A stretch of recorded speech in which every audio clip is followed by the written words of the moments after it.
Benvenuti a tutti a questo convegno Identitas Fede e Scienza.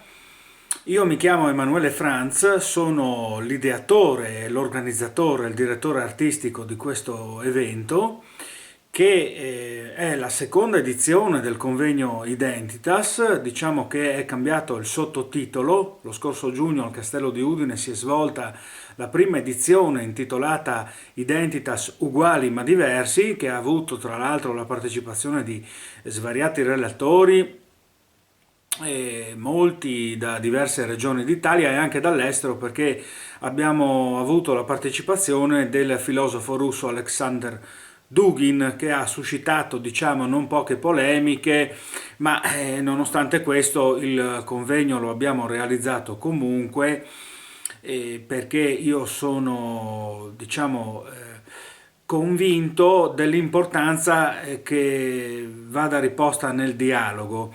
Ehm, io come direttore artistico, ma in genere come intellettuale, mi occupo di filosofia, di editoria, ho una casa editrice che si chiama Audax Editrice.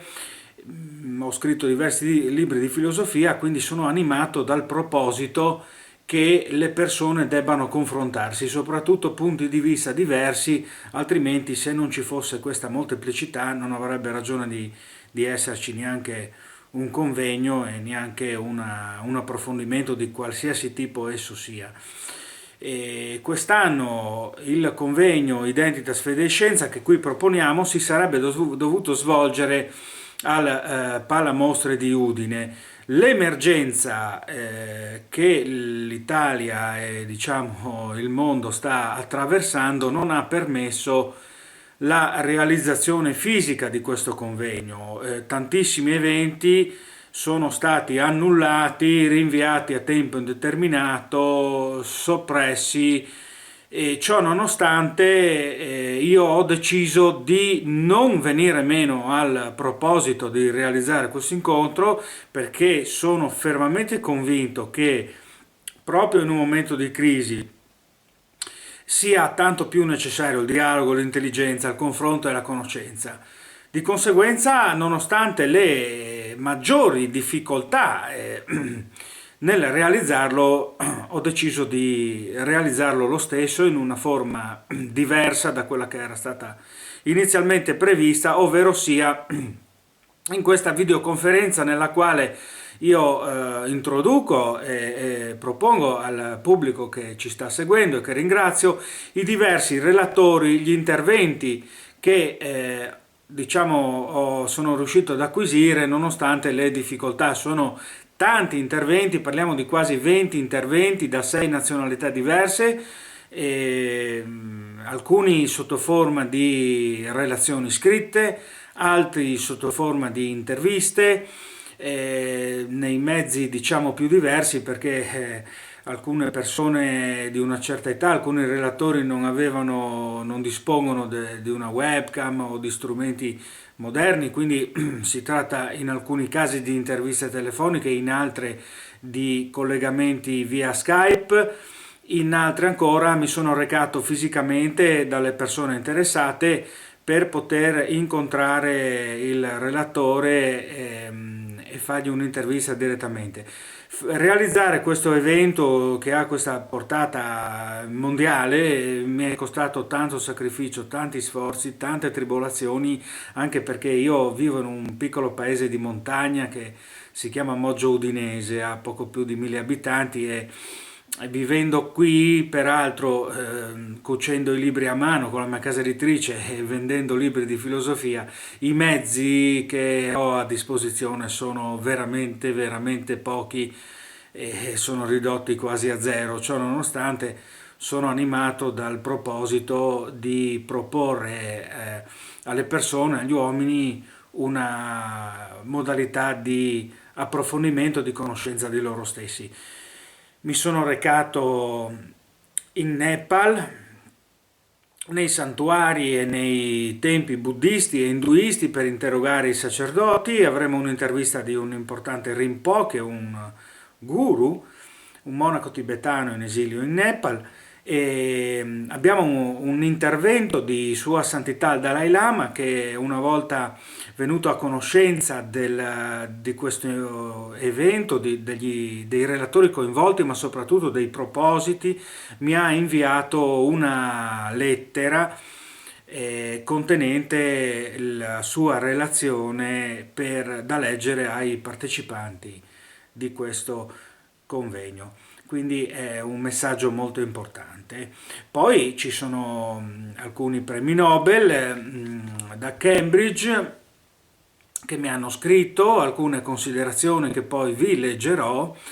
Io, come dicevo, sono animato dal proposito di sentire più punti di vista, quindi a me interessa il monaco, mi interessa lo scienziato laico, lo scienziato credente, il sacerdote, il tradizionalista, il progressista, perché io poi desidero che quel che di positivo c'è, quel che di buono c'è per la riflessione, il pubblico lo comprenda.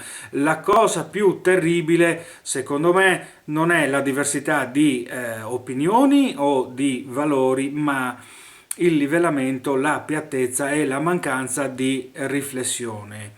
E tantissimi sono stati i saluti, gli auguri, le considerazioni che mi sono arrivate, diciamo, a parte i relatori, ma personalità del mondo della cultura e altrove che mi hanno voluto scrivere un messaggio di saluto.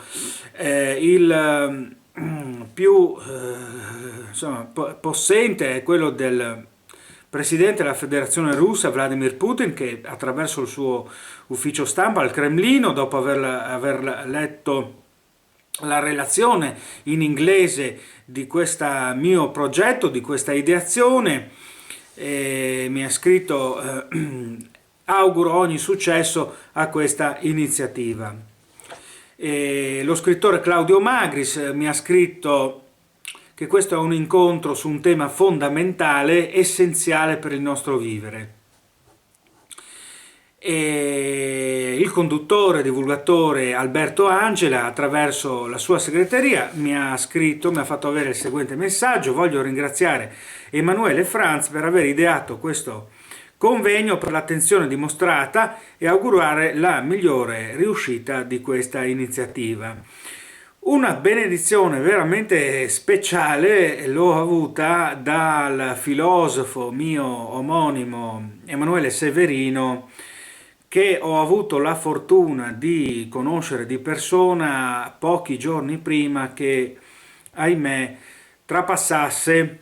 Io e lui ci eravamo scritti per alcuni miei testi filosofici che gli avevo inviato, sul quale si era interessato. Uno di questi è il mio testo La storia come organismo vivente, e sono riuscito ad avere un incontro con lui che stava appunto già molto male. È stato un incontro molto commovente, nel quale gli ho detto che volevo realizzare questo convegno e che avevo anche seguito il suo di esempio, perché quando ero ragazzo lui mi ha dato l'esempio, perché un uomo che dedica la sua vita alla ricerca della verità per me è un esempio. E lui mi ha detto a voce che mi ringraziava per questa bella iniziativa, alla quale dedicava la sua benedizione per quanto potesse valere.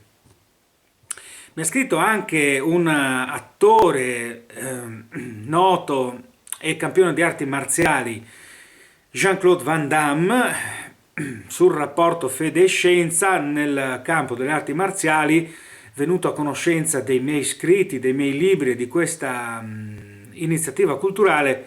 Mi ha scritto che le seguenti parole: Emanuele Franz in questo convegno Identitas, Fede e Scienza sta trattando questioni molto elevate, e questo lo apprezzo davvero.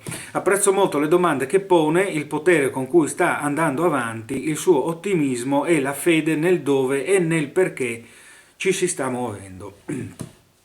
Sarebbero in realtà molte altre i saluti, gli auguri che mi sono arrivati dall'estero, da alcuni cardinali e così via. Ne ho letti solo una piccola parte e io adesso lascerei anche lo spazio per i saluti che alcune autorità hanno voluto dedicare a questo incontro. Che altro dire? Potete seguire attraverso i canali dell'Associazione Culturale Identitas Clara e in seguito anche attraverso altri canali questo incontro. Perdonate ancora se ci sarà qualche difetto tecnico, qualche imprecisione nei collegamenti o nel montaggio o nella sincronizzazione. Come ripeto, io ho fatto miracoli per fare tutto questo lavoro. Oltre ad andare in Nepal mi sono recato in Arizona per intervistare di persona il grande filosofo Noam Chomsky. È un incontro che diciamo è stato inserito nella storia della mia vita perché è un intellettuale che io seguo e stimo da quando ero ragazzo e ha voluto conferire con me. Lui segue i miei scritti da diversi anni, si era già interessato sulla mia teoria delle basi esoteriche della microbiologia dicendomi che era una teoria che sembrava aprire nuovi orizzonti e questa amicizia epistolare ha avuto questa bell'incontro all'Università dell'Arizona, nella quale sono riuscito a fare una video intervista a Noam Chomsky che ha voluto essere partecipe a questo incontro. Quindi dopo alcuni saluti io lascerei spazio al primo degli interventi, ce n'è tanti, fra cui anche Reinhold Messner per quanto riguarda il rapporto della sacralità e montagna, ma anche dal punto di vista della musica come Angelo Branduardi e tanti altri.